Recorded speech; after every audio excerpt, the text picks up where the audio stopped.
Welcome to Cartoonist Kayfabe. My name is Ed Piscor. I'm Jim Rugg. Today we're going to be taking a look at what the heck Barry Windsor Smith was up to when he wasn't making comics after those that first 2-year run of Conan. But first, we want you guys to be aware of a new tradition we're starting here at Cartoonist Kayfabe. Christmas in July, we're calling it. We want the makers out there to grab your comp copies that you have laying around. We want the comic fans out there who have doubles laying around. Go to your little local pop-up library, your free little library in your cities and neighborhoods, and drop some comics in those things, man. We need to generate more comic book readership out there. Also, there will be a bigger video forthcoming where we sort of lay out what we have in our minds for this new tradition that we are beginning. But we also want to invite you guys to like, follow, and subscribe to the YouTube channel. Hit the bell icon so that we can notify you when new videos are available, and that will help you get first dibs on the comics that we talk about, man. It mitigates the kayfabe effect. Also, if you watch these videos to the very end, that pushes our YouTube content out to other comic book loving YouTube viewers. Helps us grow that audience in a big bad way, which is something that helps make it possible to keep these daily videos happening. So, Jimmy, tongue-in-cheek, man, I often will say, ask not what Cartoonist Kayfabe can do for you, but ask what you could do for Cartoonist Kayfabe. And there is a fellow out there named Scott Strong who, at this point, must have sent us $3,000 worth of riches to the Cartoonist Kayfabe channel. Grade A, prime material. He is a Cartoonist Kayfabe lieutenant. We give shouts to him, man. Send us the big Chandlers. 3 copies. That's the thing. He sends this stuff in triplicate. That's good. That's how you keep the team together. Yeah. He sent us those catalogs, man, for Super Graphics, the Steranko joints that were going through and playing the What Would You Buy game. And I think he dug those. He said something about, like, you guys made magic with that. Like, I didn't quite know what was going to happen, but it's better than I thought. Why don't you have these? Why don't you take these? And it's a bunch of GORBLIMEY, Barry Windsor Smith prints, the stuff that he was doing to kind of... He spearheaded, I feel like, the portfolio movement that happened in the late 70s, early 80s. You take a look in those Pacific comics, the Shanes brothers, and you take a look at the old like Eclipse joints, and even in little ad space in Marvel Comics at the time, there would be these portfolios that would be these very intricate drawings on better paper, maybe 6, 7 drawings per envelope, and it was an opportunity for a guy to take probably less time than it takes to make a regular comic, though in the Barry Windsor Smith case, I don't know about that. But, you know, you could sell it for $10, $20. In this case, $2 a clip, I'm guessing, is what the price was for that, man, which is substantially more than what your average comic was going for. Yeah, you think of the history of comics and sort of the evolutions, you know, the way just the quality of materials has changed. Yeah. This feels like it was about reproduction in a lot of ways and getting those fine lines that these guys were obsessed with. How do we make these things reproduce? Because the newsprint wasn't cutting it. Yes. And so they start bringing in some of the printmaking stuff that you would see in fine arts. Why not apply it to their pen and ink work? Jimmy, once again, Scott Strong has come through and sent us these suckers nice. in triplicate. So, Scott is a kayfabe hero for this. Yeah, absolutely, man. So let's crack this one open. And these are things that, you know, I've always heard about, and just extra cool to actually get a chance to see what the heck. Yeah, very new for me. This is not something that, because at this point this stuff's expensive, marked up. Like, it's not something I would seek out and buy. 1974 is the era on this stuff. Pretty solid, beautiful paper. Oh yeah, you can very feel heavyweight stock. He says, Scott, in his letter, that like when you and I go to Ides and you see a Kirby under the stairs, man, for 50 cents, you just grab it no matter what, whether you have it or not. He's that way with Barry Windsor Smith. I've never seen this anywhere. I want to know where he shops. We're going to be going to CXC at the end of this year around October. And Scott, if you're going to be there, show us where you shop, bro. Yes. Take us out, man. Yeah, it makes me wonder about his collection as well. Oh, if this is the stuff that he's able to just like yes. pull out multiple copies of. How about that penmanship, Jimmy? Yeah, I look at this stuff and I just marvel because we have so much control now. Yeah. You know, an ability to kind of like really get in and make these lines work. And at the time, it was almost impossible to produce something like this in the comics field. Oh, dude, this is a back cover of the Treasury edition. Yeah, I don't know how handy that is, but it makes me think, like, what does that look like printed compared to this? Because the amount of detail, like, these lines are just... The hatching is super tight. I would imagine most of that turns into a black mess. The cool thing is that treasuries are printed pretty big. Cartoonist Kayfabe is brought to you by the comic books that we make. Jim Rugg, right now, on the stands, has Hulk, Grand Design, Monster, and Magnus, where he distills down 60 years of Incredible Hulk lore into two 40-page volumes with an inevitable trade paperback Marvel Treasury size book that I got to look at the PDF. It's going to be the book of 2022. Red Room, Trigger Warnings, issue 1, 2, 3, and 4 are on the stands. As we speak, Murder on the Dark Web for Fun and Profit. Every issue is completely self-contained. It is banned in more than 28 countries. It is banned in more than 10 comic shops. Also forthcoming is the Trigger Warnings trade paperback, coming out, I believe, the same day as the Hulk Grand Design comic, man. So that is going to be an important day in Cartoonist Kayfabe history. Tap into every manga fan's greatest dream with Comixology Unlimited. Get unlimited access to an unrivaled library of over 40,000 digital comics, manga, and graphic novels featuring hit manga titles like Attack on Titan, Vinland Saga, and Fairy Tail. And on top of that, you can also save up to 15% when buying select new and current comics. With Comixology Unlimited, get unlimited reading anywhere you go. Try Unlimited today with a free 30-day trial and just $5.99 a month afterwards. For details, visit amazon.com/comicsunlimited. Oh, man. Almost the exact same size, right? Yeah. The reproduction's pretty nice on that cover. You know, like here you can see it gets a little bit dark in some of this hatching, but pretty good, you know, and that's a coated stock cover, so that I'm sure helps. Yeah. Oh, yeah, that's your main cover, too. Yeah.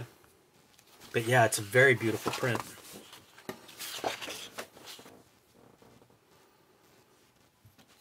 Those studio guys, they really do share a headspace. I could see how this could stoke out a Bernie Wrightson. Yeah, I was thinking Wrightson looking at, like, some of the shadows. And as we see this, man, like he really builds on top of this. But just, like, look at this. I mean, he's playing with different...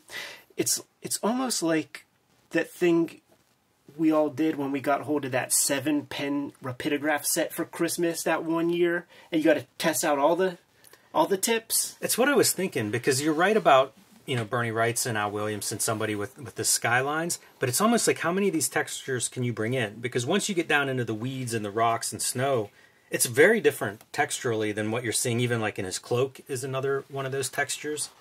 Man, the heavy black pages like this are the ones that you would lose all that in printing. Absolutely. These compositions with these battles and stuff, Frazetta comes to mind in terms of design and composition and, you know, tilting all these heads. Like, you might even see a crib here and there. It's a great Genesis snapshot of Barry Windsor Smith's art and sort of going from that stage from his post-Kirby, you know, still working on monthly Conan books, to what he evolves into. Yeah, I was going to say, if you would have been a collector and you're seeing this stuff in the late 70s, this would be like an apex. Oh, yeah. You know, it'd be like the greatest guy ever. And then you think, like, he produces really big work that he's known for after this. This is that go in a different direction, learn a new move, and come back and apply it, because, like, his career, more than a lot of guys, you see, like, chapters. Yes. And it's kind of remarkable to think this is somewhere middle towards the early part. He did a Brian Hibbs interview when Monster came out, and you really, I mean, he clearly says that like the drawing, it begins with the drawing for him. Like he fetishizes drawing. Shocking. Yeah, I know, right?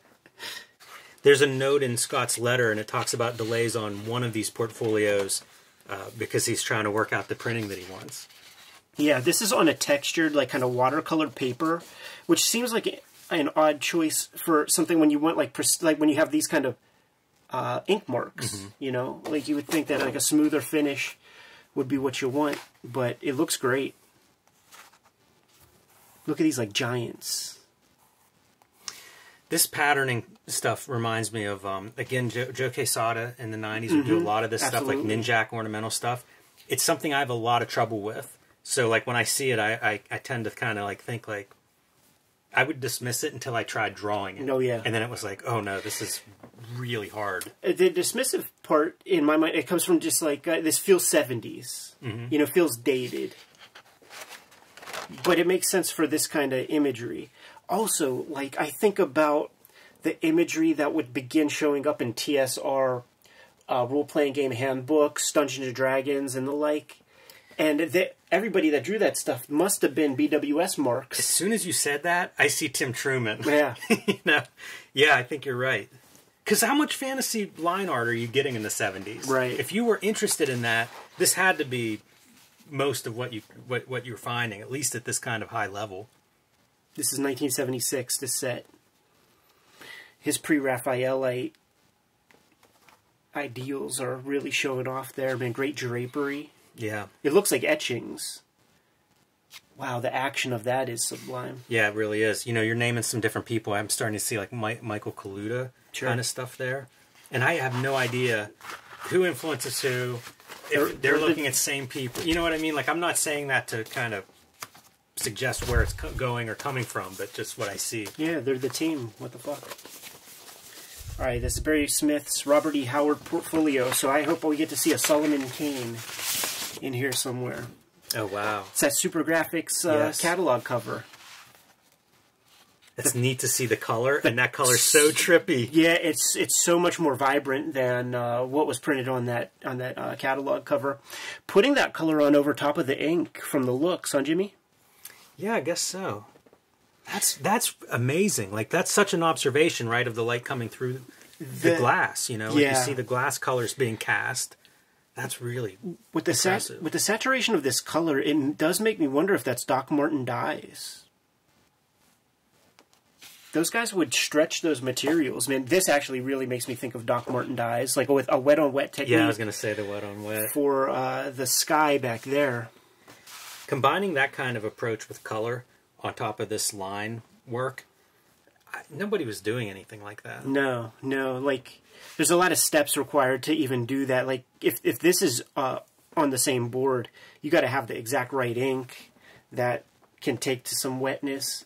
And the paper it's probably like crescent illustration board would be used to draw something like that. And look at this, just for like a flourish, it's like a silver ink. Yeah. There's our boy Solomon Kane.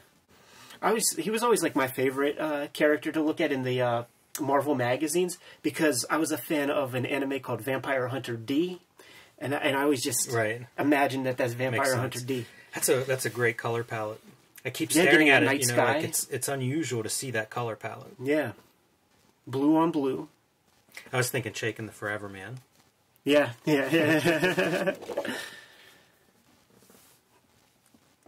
I really love the colors. Yeah, they're very different palette-wise from print to print. He's doing some things, man, and like in the line art part of it, there's like an illumination coming this way, which is why he's not drawing the bottom of that jaw, but the color doesn't reflect it, so it really looks Cronenberg-ish.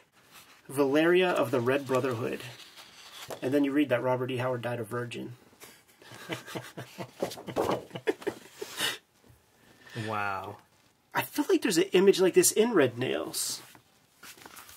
Yeah, it could be. I love the variety of image. I'm so impressed by that. You know, how easy would it be to do 6 barbarians in this? But instead we're getting all this architecture and different character types. It feels so heavy metal hurlant. You know, I could be perfectly at home in a setting like that. Yeah, absolutely. Even the little details like crack. You know, like it reads almost like marble, that stonework. Absolutely. And just having a little detail here or there of the imperfections. Fan of, what's the following one? Frank Lloyd Wright. Amazing. Really setting the bar high for these portfolio things, man. And portfolios from this point forward would be synonymous with, like, your favorite pen and ink artist going full ham on single drawings. There's Brian Ballin portfolios with the most intricate, detailed work you've ever wanted to see. Gene Day. Lots of guys. Rain Ness. Is that true? I have one. It's one of my few portfolios. A lot of detailed black and white work. I'm going to task you with off-camera so that we don't embarrass ourselves. And we don't make Scott regret sending that to us. You're going to take care of that one, man. Crack that sucker open. The finger is mightier than the sword. Ragnarok 3. Is he flipping the bird? Looks like it. What is this? Looks like some kind of zine. This is where you refer to that letter he sent us. What's the name of that? Ragnarok 3. It's got an interview with Vaughn Baudet. We got some cosplayers. Yeah, I don't see a clear mention of that one. A few of these may not be spelled out. I love any of that kind of stuff. Reproduction in there is very tight. Yeah, not bad. Because that was an ink wash, that previous one. And even there, to get some of that value difference. Oh, there's a note for that. All these notes are great. I was trying to see who's staring at the lady's titties right there. Is that Roy Thomas? Barry Smith interview in the back. Not much illumination you could glean on the fly. I think you're looking at it. You know, I think it's the interview with Barry Windsor Smith as a reason for inclusion. That looked like that page from, I think that was in that auction piece, right? I don't know. Yeah, I'm pretty sure it was for a magazine. Remember he had that one page that was, I forget the magazine it was for, but like an Esquire or something. Yeah, I'm not sure. I did open this if you want to check it out. Yes, let's do it. So I actually just slid these out of here. So it's smart. Still intact, and it's like card prints. Yeah, they almost feel like letterpress. Totally. Always uses that real tasteful paper. You know, we could really go Patrick Bateman, American Psycho with the production values of this, man. Ooh, a nice eggshell. But this package is, you know, there was that card game that Dave Sim created with Cerebus, and I have the card set. I never saw that. For that. Yeah, I got that at Phantom.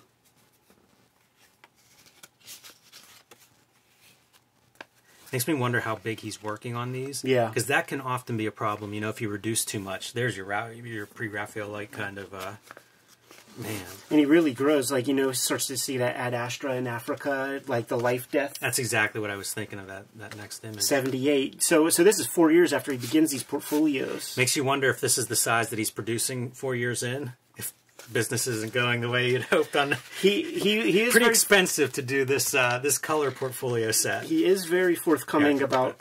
Yeah, he's very forthcoming about this stuff not necessarily making the most money for him.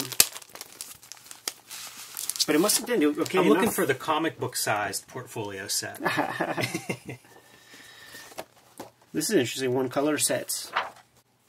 Yeah, this is really kind of interesting. Seeing the design of the pages, you know, blowing up the images in your background. Yeah. Very odd. We're going to see some big versions of some of these suckers. Yeah, it's neat to see that stuff because it's like color, and then I guess maybe they're shooting it in grayscale. So you get the values in the backgrounds, you know, like stuff like this. There must be a color version of that. It says that pencil and pen and ink. When you see these, it's like that rule of thirds kind of compositions. Robert E. Howard portfolio, we did look at that. There's our guy. I love the gigantic signature t-shirt. Well, you don't want to forget who you're looking at. It's awesome, man. It's like a logo. I don't know if that signature works for signing books, if you have a long line. Rock stars, dude. These guys were the Skinnerd of their day. And I'm going to like get that off cam so that Scott doesn't see that. That's the whole Kayfabe Nation would be unhappy with that. Oh, dude. That's beautiful. Let's capture the majesty. What a weird color, that tannish color, brown, to go with your gold foil. Yeah, you're right.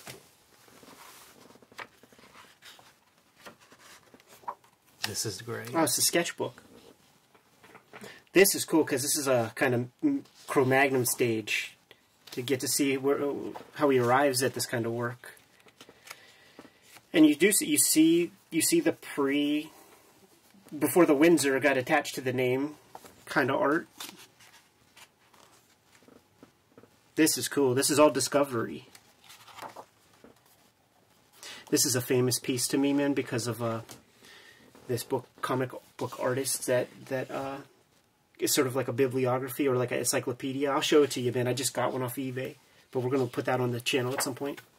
I like the book construction, how the cover's like a bigger piece. Yeah. I don't see that a lot.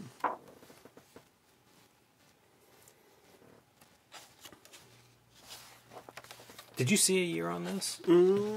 Makes me really curious. Like 75. Yeah. They must have had a network of a few guys he could distribute this through. I'm sure. You know, like that early direct, not quite direct market, but kind of like trade show kind of. I think direct market, like, you know, the Bud Plants and the Sealings were firmly established. I always wonder with these guys that seem to have some connection to that network. Yeah. That it would go back to like sci-fi conventions. Yeah. You know, I was thinking of like Jim Starlin, who's doing like fanzines and things, and clearly sci-fi influence. Yeah. And it makes me think like he must have come out of like sci-fi fandom because there weren't really comic conventions, you know, say in the 60s. All right, man. We got some color work to show off. Wow, this is sweet. Different, very smooth paper here. 79. So this is probably nearing the peak of GORBLIMEY. This is really interesting because it has an aged look. It does. Like there's a muted quality to some of those colors that almost feels like you're emulating the age that you would see in the older art that you're studying and looking at. Right. But beautiful paper. Like, this paper is archival, man. It is not yellowing. Also love seeing this kind of bright color that he's putting in because you would see it, again, when he gets back to comics and now he's coloring a bunch of his stuff, you would see a similar approach to palette. Right. But wait, folks, that's not all. Yeah, this one's going to be a little challenging. We'll see how...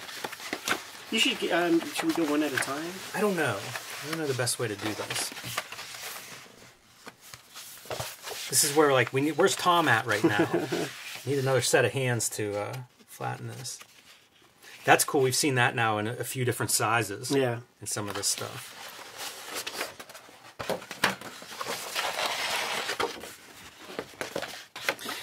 Getting into storyteller palette. Right. Yeah, that's what I was thinking of with some of the color. And he's even doing, like, really luminescent sort of highlights on these pieces. He's doing this BWS. I'm looking for that. Is this saying 1990? It does say 1990. Yeah, wow. It does feel late period, so it would be not too far from the storyteller time frame. This was something that was being sold in that Super Graphics catalog, the original art to this piece. All different paper stocks. Right. I think that speaks to you're trying something that hasn't been done. Yeah. Dude, that's badass, man. Yeah, that Here, really let me get the badass part on cam. Yeah, they're just showing off the horn. And like accurate shading, I feel like, for where the sun is. Oh man, you can't sleep on this peacock right there.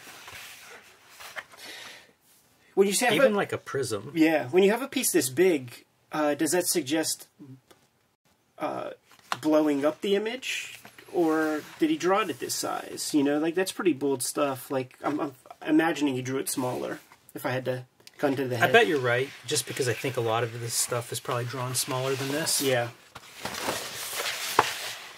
This is a pretty famous image. I feel like I've seen this quite a bit. And that is, you know, study the details in the background as we're holding this on screen. It's just loaded.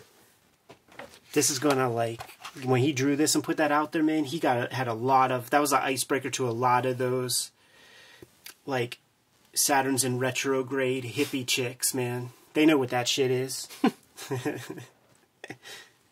It's interesting, like, these marks are really big, heavy marks. Yeah. So you were asking about size on that last piece. But then you cut to, like, some of the small details in the background, and it's just loaded with detail. Yeah, it is.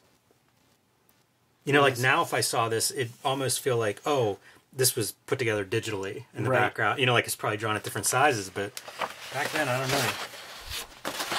Okay, we saw this in a small scale when I mentioned that like, rule of thirds. It's nice to see this at this scale. Yeah, because like, I missed all of that. Absolutely. He's like a translucent, like, he's solid, and he becomes an apparition the lower you go. Look at the tree branch shadows. Oh, yeah.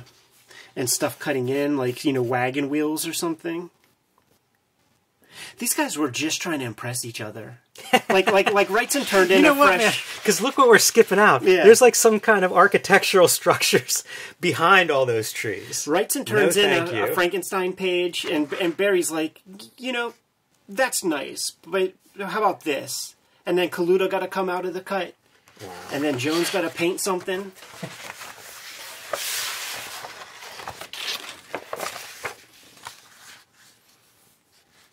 Dude, those little water splashes, man. Holy fuck. They're very tiny. You're learning stuff. Like, this is a cool effect. Yeah. Yeah, this is a piece that was in black and white in one of those books. It's amazing how different they are at these scales. It's almost, you see different stuff. It's almost like different images. Holy smokes. Yeah, this is for all you Conan fans out there. I mean, he set the bar high, and you could grab any Marvel Conan book, and everybody who draws that stuff is trying to stack up to this kind of material. This gradient, all in line and all in hatching, phenomenal. Really sells the shape of that helmet. Because I look at it on screen, and it is such a gradient. Yeah. And, like, you can see crisp, sharp lines that are making that. Yeah, he's getting into his, like, monster mark making there. Yes. And this is 1977. That's wild. Yeah. That gives me a lot of hope to think this is 1977, and then Monster comes out, 2021. Right. That's a long time to have that kind of line control. This is very Kaluta to me. Yeah, sure. It's interesting to think of artists sharing studio and having influence on one another like that. Yeah, I could see canvas texture in here, and that's not something I've seen on any other piece. I appreciate the attention to background detail, having all these stones, these different colors, some of them illuminated by the fire. Yeah. Yeah, you could kind of... It's so crazy, because, like, I don't see the canvas texture, like, through here, but I see it everywhere else. It just doesn't get picked up on a later color or something. Beautiful. So we're going to divvy these up off cam, because I think it's going to be a spirited debate of mergers and acquisitions and negotiation. But we got to give shouts to Scott Strong, who, out of the kindness of his heart, just sent us some super rare... This is really exciting stuff, not just because I haven't seen it, but I feel like if you're watching this video, we shoot it in HD, it's a chance for a lot of people to enjoy this stuff. Absolutely. We certainly have Barry Windsor Smith fans on the channel, so I'm excited to be able to share this. Us included. You good to go? I am. All right, Kayfabers, man. Christmas in July is the last Saturday of July. We want you to go to your free little libraries in your neighborhoods, in your cities, and drop off some comp copies if you're a maker. Drop off some doubles if you are a comics fan. We need to create more comic book readers out there, and this is our own kind of free comic book day. I want you guys to like, follow, and subscribe to the YouTube channel. Hit the bell so that we can notify you when new vids are available. Jimmy, what do you have out there, man? Hulk Grand Design Monster and Hulk Grand Design Madness are in comic shops now. It's my retelling of the 60-year history of the Incredible Hulk. I'm writing, drawing, coloring, lettering, all the Grand Design tradition there. Pick that up while you can. And join me on patreon.com/JimRugg, where you can see a lot more of my comics art, how I make comics, and download some of my out-of-print zines, and minis. All 4 issues of Red Room Trigger Warnings are out on the stands as we speak. Murder on the Dark Web for Fun and Profit is the name of the game, and every issue is completely self-contained, so if you see an issue, scoop it up, give it a sample. If you dig it, grab another. It is banned in more than 28 countries. It is banned in more than 10 comic shops, so you have to hit up that link tree in the description below this video if your town is dry on Red Room Comics. Also, go to the Patreon, patreon.com/edpiscor, $3 for the archive there.